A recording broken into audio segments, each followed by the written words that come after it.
اگر یہ بل پاس ہوتا ہے اور مسلمان اس کے بعد بھی خاموش رہتا ہے تو اس کو ہندوستان میں جینے کا حق نہیں ہے۔ بتا دینا چاہیے حاکم وقت کو کہ ہم آخری لڑائی تم سے لڑیں گے جمہوری اعتبار سے۔ جو حضرات بل کو پاس کرا رہے ہیں اس پارٹی سے قطعاً تعلق توڑ دینا چاہیے، اور جو مسلمان ان کے ساتھ ہیں میں اعلانیہ کہتا ہوں ان سے حقہ پانی بند کر دیں، ان سے رشتے توڑ دیں۔ جو آدمی چیف منسٹر 20 سال رہا ہو اور مودی کو دیکھتے ہی اس کے پیروں پہ گرنا پڑتا ہو، جو آدمی وہ آپ کی قیادت کرے گا؟ آپ اس سے توقع کر رہے ہیں کہ وہ مودی سے سوال کرے گا؟ وہ تو پیر ڈھونڈ رہا کہ جیسے ہی ملے پیر پر گر پڑوں۔ یہ جو تحریک پرسنل لا بورڈ کی قیادت میں چلی ہے، ہم سب لوگ اس کے ساتھ ہیں، اور یہ ہماری آخری لڑائی ہے۔ آج یہ دنیا کو بتا دینا چاہیے کہ ہندوستان کا مسلمان وہاں پہنچ رہا ہے جہاں غازہ کا مسلمان ہے، ہندوستان کا مسلمان وہاں پہنچایا جا رہا ہے جہاں مایاوار کا مسلمان ہے۔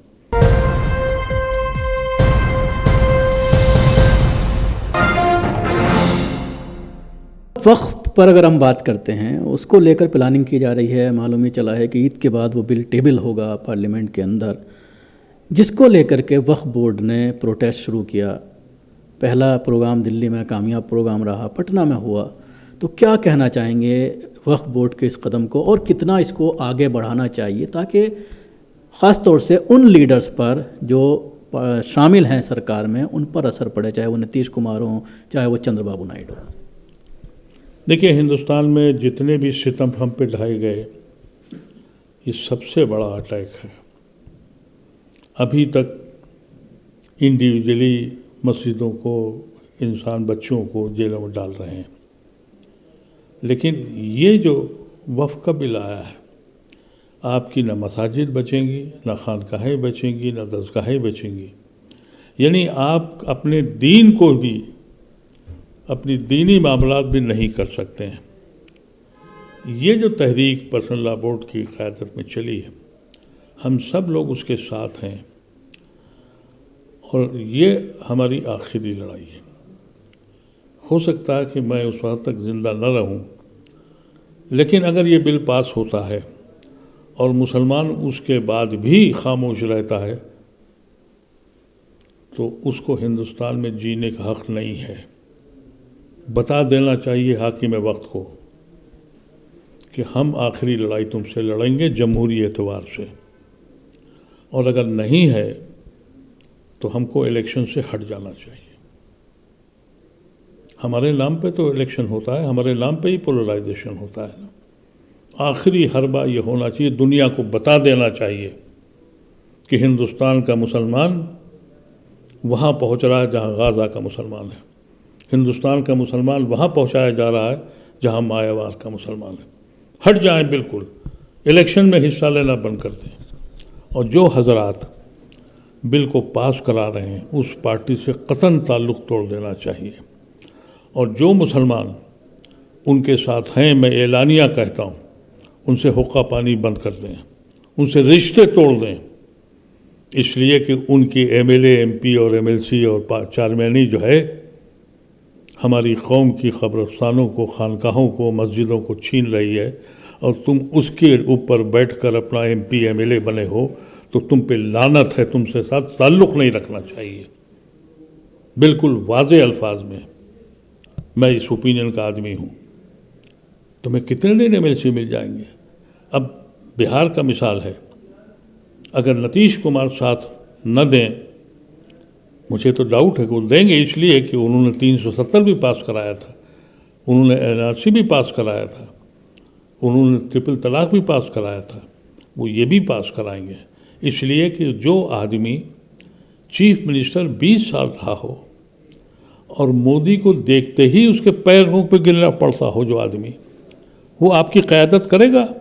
میں ان مسلمانوں سے کہنا چاہتا ہوں جو نتیش کمار کے ساتھ ہیں کہ تمہارا قائد، اس کی حیثیت یہ ہے کہ موقع نہیں چھوڑتا کہ مودی کے پیر پہ نہ گر پڑے، وہ تمہاری حفاظت کرے گا۔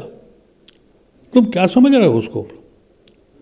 ارے ہم لوگ تو کسی کے آگے جھکتے نہیں ہیں، اور میں نے آج تک کسی لیڈر کو بھی، چیف منسٹر ہو یا کوئی قدآور لیڈر ہو، اس کو پرائم منسٹر کے قدموں پہ جھکتے اور کرتے نہیں دیکھا. موقع دیکھتے ہی پکڑ لیتا. پھر وہ قائد ہے.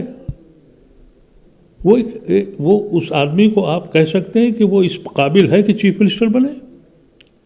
آپ اس سے توقع کر رہے ہیں کہ وہ مودی سے سوال کرے گا؟ وہ تو پیر ڈھونڈ رہا کہ جیسے ہی ملے پیر پر گر پڑوں.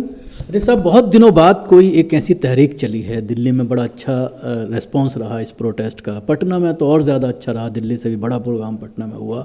اب تیسرا پروگرام وجےواڑا میں ہونے جا رہا ہے. تو کیا کہنا چاہیں گے؟ کہیں نہ کہیں جو بہت دنوں سے ایک گیپ تھا کہ لوگ سڑکوں پر نہیں اتر رہے تھے، اور سوال آپ بھی کر رہے تھے بار بار کہ مسلمانوں کے مسائل جب تک حل نہیں ہوں گے جب تک آپ اپنے سنویدھانک حق کا ادھیکار کرتے ہوئے سڑکوں پر نہیں اتریں گے. تو کیا کہنا چاہیں گے کہ بالکل رائٹ ڈائریکشن میں جا رہا ہے پورا پروٹیسٹ؟ دیکھیے، ایسا ہے کہ کل ہے آندھرا پردیش میں، ہم ابھی احتجاج اور ریکویسٹ کر رہے ہیں. ہم صرف ریکویسٹ کر رہے ہیں ان لوگوں سے جن کی وجہ سے یہ بل رک سکتا ہے. یہ غیر قانونی بل ہے، ہمارے حقوق کو چھینا جا رہا ہے. اس کے باوجود بھی اگر بی جے پی یہ پاس کر لیتی ہے تو پھر اس دن سے ہم کو سوچنا ہوگا. سب سے بڑا اس وقت فیصلہ کرنا پڑے گا.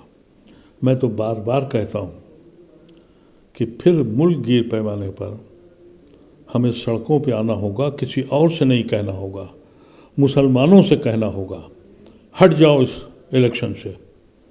تم چوتھے درجے کے تو ویسے ہی سٹیزن ہو. 1947 میں ہم گناہ گار قرار پائے تھے، تو وہ حیثیت تو ہماری تھی نہیں، دوسرے حیثیت کی حیثیت تھی. ہمیں قبول تھا. ہم نے کبھی یہ نہیں کہا تھا کہ ہمیں پرائم منسٹر بنا دو، اس کو بنا دو. ہم صرف عزت چاہتے تھے کہ عزت کے ساتھ رہیں. آج ہم کس نمبر پہ ہیں؟ چھٹے پہ ہیں یا 7ویں درجے کے ہیں؟ پھر بھی الیکشن کا شوق ہے. ایک بار لڑنے دو ان کو الیکشن. دیکھ رہے ہیں آپ ساؤتھ میں کیا ہو رہا ہے. یہ جو پورا ہندوستان جوڑا گیا تھا تنکے جوڑ کے، آج وہ ٹوٹنے کے کگار میں. آپ ہٹ جائیے پارلیمنٹ سے، ہٹ جائیے اسمبلیوں سے، اور مسلمان آسانی سے مانے گا نہیں. لیکن ساری جماعتوں کو ایک طرح کے فیصلہ کرنا پڑے گا. اگر تم یہ بل پاس کرتے ہو، ظاہر ہے کہ کبھی بہت سے لوگ جو ایم پی ہیں ان کو لالچ آئے گی، وہ بیٹھے رہیں گے. لیکن عوام میں یہ بات ڈال دی جائے کہ خبردار الیکشن کے وقت ہمارے گھر مت آنا، ہمارے گھر چائے پینے مت آنا. ہم ایسی پارلیمنٹ، ایسی اسمبلی نہیں چاہتے جہاں کا چیف منسٹر کھڑے ہو کے کھلے عام ہم کو ستم کے لیے بولے اور ہم چپ رہیں اور کچھ نہ کر پائیں، اور پارلیمنٹ میں کھلے عام مسلم ایم پی کو گالی دی جائے اور وہ ایم پی ویسے ہی بیٹھا رہے. تو ایسی پارلیمنٹ، ایسی اسمبلی جہاں آپ کی اوقات نوکر سے بدتر ہے. ایک تجربہ تو کریے. یہ کوشش ہے. اگر یہ نہیں رکتا ہے، اور میں شکیل صاحب کئی بار آپ سے بھی کہہ چکا ہوں، میں تو نہیں دیکھ پاؤں گا، لیکن میرے مرنے کے بعد یہ فیصلہ مسلمانوں کو کرنا پڑے گا. ہٹ جاؤ ان سے، پھر دیکھو ان کا حال. ابھی کیوں جیتتے ہیں یہ؟ نہ نوکریاں ہیں، نہ اکنامک کنڈیشن بہتر ہے، نہ فیکٹریاں چل رہی ہیں، نہ یونیورسٹیز چل رہی ہیں، نئی یونیورسٹیز کھلی ہیں، کچھ بھی نہیں ہو رہا ہے.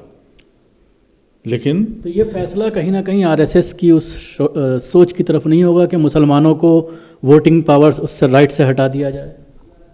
اگر کانگریس نے یہ فیصلہ کر لیا ہوتا کہ ہندو راشٹر بنے گا، تو میں یہ بات پہلے بھی کہہ چکا ہوں، آپ سے بھی کہتا ہوں، تو 36%، 37%، جو 38% جو مسلمانوں نے ووٹ جنا کو نہیں دیا تھا، 100% دیتے. ہم تو اسی لیے جنا کے خلاف گئے کہ ہم مسلم ملک میں نہیں رہیں گے، ہم سیکولر ملک میں رہیں گے. کرسچن جو ہیں وہ ہندوستان میں نہیں رہتے. یہ جو اکالیز ہیں، یہ کب کا بن چکا ہوتا خالصتان.